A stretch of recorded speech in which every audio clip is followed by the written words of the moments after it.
This is ATG Civil 3D Training Series, Autodesk Civil 3D Interface. In this video, we're going to talk about the Civil 3D user interface and some essential concepts related to it. First of all, we're going to talk about the ribbon. The ribbon is what we see at the top of our screen when we're operating inside the software. Any command that you can execute inside the software can be found in some place through the ribbon. Next, we have what are called toolbars. These are floating pieces of the user interface that allow us to use special tasks that we might otherwise find in the ribbon, but we always want to have available to us in the software. The next thing that we're going to show is the concept of a palette. And what a palette is, similar to a toolbar, it is a floating window within the drawing, but it has different information for different tasks that we're interested in.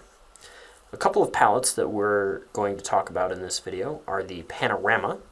Panorama palette gives us notifications from within our model, so if something gets updated or needs to be updated, it allows us to do that. It's also the palette that's going to pop up for most of our editing operations when we're working on a Civil 3D object. The next palette we'll go over is the Toolspace palette. And as far as Civil 3D is concerned, this is basically home base. So for the Toolspace palette, we've actually got 4 different tabs that we can look at inside of there. The Prospector tab is a list of all of the Civil 3D objects that currently exist in a drawing. The Settings tab is where all of our Civil 3D template information is stored. So this primarily manifests itself in the form of a style. What is this surface going to look like? Is it existing? Is it proposed? Do I have certain elements of that object turned on or off? We can find all of that in the Settings tab of our Toolspace palette. The Survey tab is pretty straightforward. These are all of the tools and the home base for our survey-based workflows, which we'll look into a future video series. Lastly is the Toolbox. So this is a tab that has a lot of miscellaneous tools for miscellaneous tasks. Often when a version of Civil 3D receives an update, this is where some of those tools might live. So a 2020.1, 2020.2. If new tools come out during the course of those updates, it's common that they'll be found within the toolbox. With that though, let's hop inside the software. Now that we're in Civil 3D, we can see that my interface is a little more bare bones than the last video. That's because I wanted to walk us through one element at a time. So first up is the ribbon. When you launch Civil 3D, you will do so and you'll see the ribbon up here at the top. And there are a lot of different tabs available to us in the ribbon, and each one is a targeted set of information, just like when we're in products like Microsoft Word, and we've got our formatting and our layout and our page setup, so too inside Civil 3D. So the Home tab, as the name suggests, is where a lot of the production work is going to happen. So whenever you're creating a Civil 3D object, you're going to probably be doing it from the Home tab, Create Design Panel. That's these little vertical sections, like where Palettes is over here, that's the Palettes panel, our Profile and Section Views panel, Draw, Modify, Layers, etc. And when we're over here, we can see we've got a couple of other ones. Insert, this is where we're going to get a lot of our data from external sources. We can mess with blocks in here. Annotation, this is for creating Civil 3D labels or AutoCAD-based annotation like multi-line text or mText, dimensions, and multi-leaders. We've also got tables, annotation scales, all kinds of stuff. And as we kind of go through here, more of these tabs will be used later on throughout the course of this training series. But basically, if you're looking for a specific task, first check the ribbon to see if you can find it in there. At the top of the ribbon, and in the left corner, we can see the application menu, which in older versions is an A, and from 2020 moving forward is a C. But we click on that, this is basically like pressing File inside a Windows application, or a Microsoft application. So we can do things like create a new drawing, open, save, and work with some of our other drawing utilities. My strong recommendation, whenever you create a new drawing, do so using this command. Drop it down and go to the new. This uses a very specific version of the new command, which allows you to manually specify your template. And we haven't talked too much about templates yet, but suffice to say that if you have more than one template, it's because you have different tasks for different settings for those different tasks. So I've got a survey template and a design template available for me. I want to make sure that I don't accidentally start a project with the wrong template and have to redo some of that work. Also up here, this is called the Quick Access Toolbar.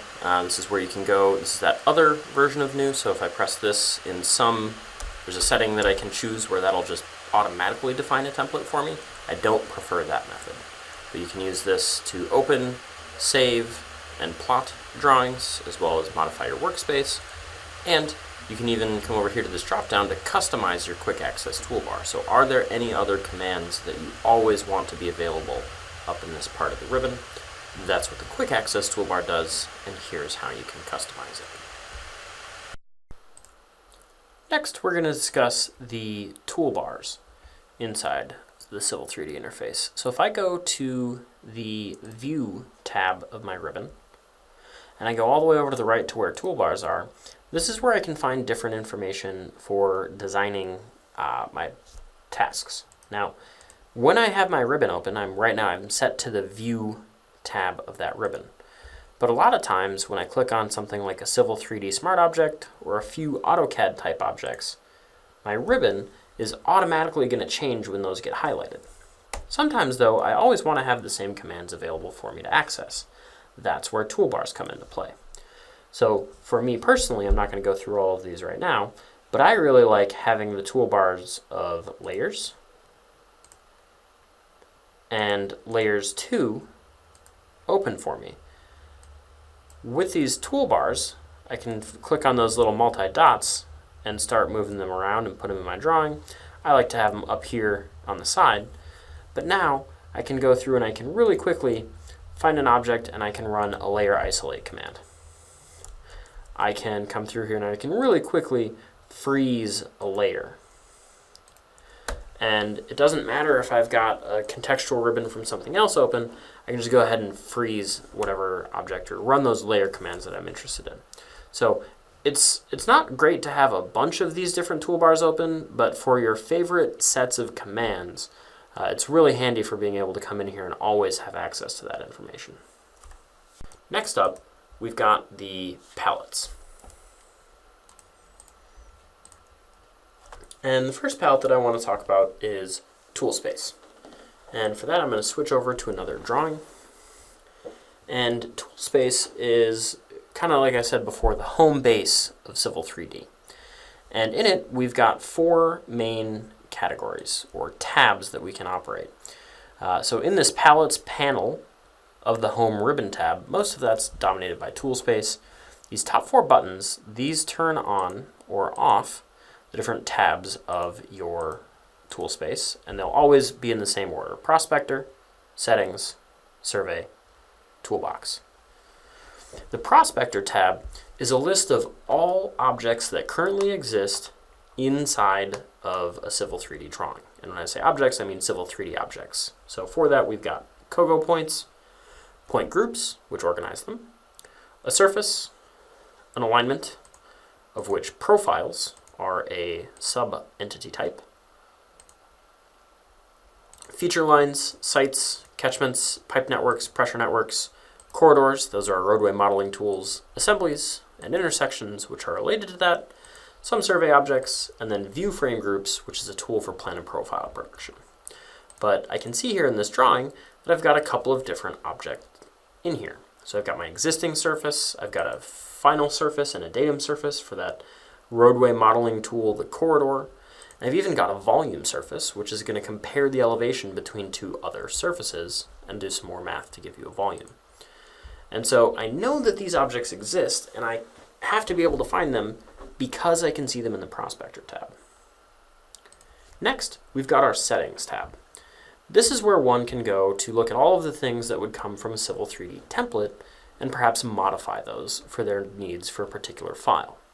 So in the earlier video, we were looking at the surface styles, and how we could get things to behave differently when we went through and edited those styles. And for example, went into the display tab, and actually I'm sorry, I'm going to go through and do the 1 in 5 background, which I know is in use.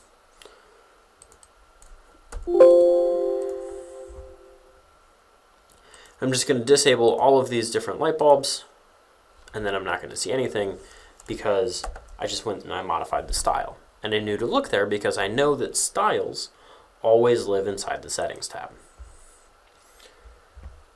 Next up we have the, and actually something that's important here for the prospector and the settings tabs respectively is that right in underneath tool space, but kind of before you get into that tree view, there's this drop down for master, active drawing settings, or active drawing labels only, or labels only view inside settings, or prospector, which is either active drawing or master view. So if you wanted to be looking at objects from multiple different files that you would have open, you'd want this set to master view across. Otherwise, if you're only interested in the objects that live in a particular drawing, you'd simply use the active drawing view, and you would only see objects or settings from the active file. Next up is the survey tab. This is where various commands live for executing the survey tools and workflows, the concept of a survey database, which is separate from your drawing, how your figure prefixes are going to connect and create this line work for you automatically, and then the line work code set defines how do you begin a curve, how do you end a curve. When you go through a curve, is everything going to be guaranteed to be tangent, or are you allowed to have a little bit of a bump out? Do you want to have offsets from a master line when you have regular geometry, so on and so forth? All of those settings, most of those settings really, come back to the survey tab of the toolspace palette. Lastly, we've got the toolbox, which in this version of Civil 3D 2020 update 1, or 2020.1 rather, we can see that we've got a bunch of different reports for all of those different Civil 3D object types, as well as some miscellaneous utilities for reporting. We can translate things back and forth to the CAICE file format, and then a few other just miscellaneous things, some tools in the toolbox, as it were. The next palette that we're going to talk about is the Panorama tool palette. And to get this one to pop up, I'm going to make a change to my road model, the corridor tool. And I'm going to do something very specific in order to get it to populate. So right now I just did something to this model that the software doesn't like, and it's just reported to me a bunch of different errors. So at a particular station along my roadway model, something's not happening. It's not finding that object that it was looking for, that I had just removed from that model. So that's one way that you're going to use this particular tool set. And you can also come through in the Action tab, and you can clear all of those events. The other way I can use the panorama is to perform some editing operations on my Civil 3D objects. Not all of them use the panorama interface, but a lot of them do. So for example, if I go to my design profile for this alignment, I can come through and find the tabular editor, or in this particular case, the profile grid view. And once I do that, I'll see that I have a tab up here for my profile stuff. I can modify the station, the elevation at a PVI, I can do the grade moving in or out of that PVI, but notice that I'm actually right here within the panorama palette. So this is the interface for doing a lot of that modification, a lot of that design.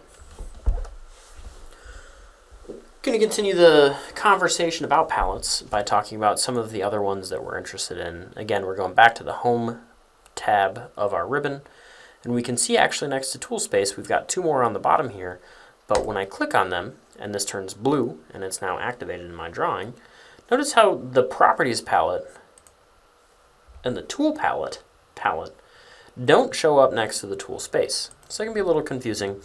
Basically, most of the palettes that you're going to be interested in, you'll find either in this panel already showing, or if you expand the Palettes panel, you'll be able to find it down here with one of these other icons. Now a lot of these you can just go ahead and type in. So for example, if I wanted my properties palette, I would type simply into the command line down here, which itself is another palette. If I were to type properties, that palette would automatically open for me. And so what the properties palette is really nice for is whenever I have an object highlighted or selected in the drawing, it's going to tell me what that object is and a lot of other information about it. So for the surface, I can come through here and I can change my Civil 3D style. It's also giving me a lot of data about things like my minimum and maximum elevation for this particular surface. But for other objects too, like a polyline or an AutoCAD object, an MText, anything else along those lines, it's going to continue to give me a lot of that data. So I've almost always got my properties palette up whenever I'm using anything in Civil 3D or Base AutoCAD. Another really popular palette is the Tool palette, and in Civil 3D, at a minimum, you're going to want to be using this for your corridor modeling object, because that is how you get all of these different little Lego bricks that build up your typical cross-section that you execute throughout the rest of that linear model. But there are a lot of other uses that the tool palettes can be put for. That's the primary one for most Civil 3D firms. But I can see that I've actually got a little bit more customization for these different palettes. So with this, I've got a properties palette that I can drag around, and as soon as I bring that away from one of the four edges of my window, it's now floating. So I'm only on one monitor right now because it's the only practical way to get these videos recorded. But if you have more than one monitor, it's really common for people to drag these off and have these live on that second monitor. So once it's up here and floating, it's kind of in my way though. So if I see this darker sidebar of a palette and I right click on it, then it gives me the opportunity to do a couple things. I can tell it to auto hide, which means that as long as my cursor is not over it, it's minimized into just the width of that bar. As soon as I hover my cursor over it, it expands again. Away, away, on, open. And I can just kind of roll that around. Another thing that I can do is I can allow it or disallow it to dock. So right now with allow docking turned on, as soon as I bring it close to one of the sides of my model, I can see some of that kind of ghost imagery happen and it disappears. When I release my left click button, then it's going to dock itself over to the side. If, however, I right click and I deselect allow docking, I can bring this really anywhere I want except for the very edge of the screen. And even then it's going to work pretty well. And as soon as I let go of the mouse, it's not going to force itself onto the side. And also, the anchor right and left buttons have then been grayed out because that's not possible. I can throw that over to the side, and I can even choose, once it's docked, to also automatically hide it. And I can do that also with this little 2 caret button next to the X, which would close my palette. So with those set to auto hide, that's how that's going to work out. One of the next things that we have to check out is the layer properties palette. This is where we can go through and check the AutoCAD properties of everything, create a new layer, delete a layer, turn it off, freeze it, thaw it, is it going to plot, what color is it, line type, all the rest of that stuff. So the layers properties palette is going to be something that you'll be interested in checking throughout your design process. Another one is the external references palette, which I forget exactly where that is, so I'm just going to hover over it until I find it.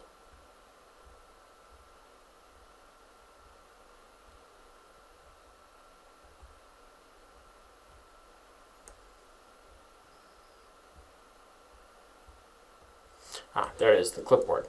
The other cool thing about all of these is that eventually you will learn the command shortcuts for those. But an external reference is effectively a static image of other AutoCAD information, or aerial imagery, or a background PDF, or a variety of other things that it could be. But this external reference palette is going to be something that's going to come in really handy. as well as the Sheet Set Manager palette, which we're going to talk about a little more about both of these, the XREF and the Sheet Set, in a future video in this series. So with that, I want to thank you all for watching, and we'll see you in the next one.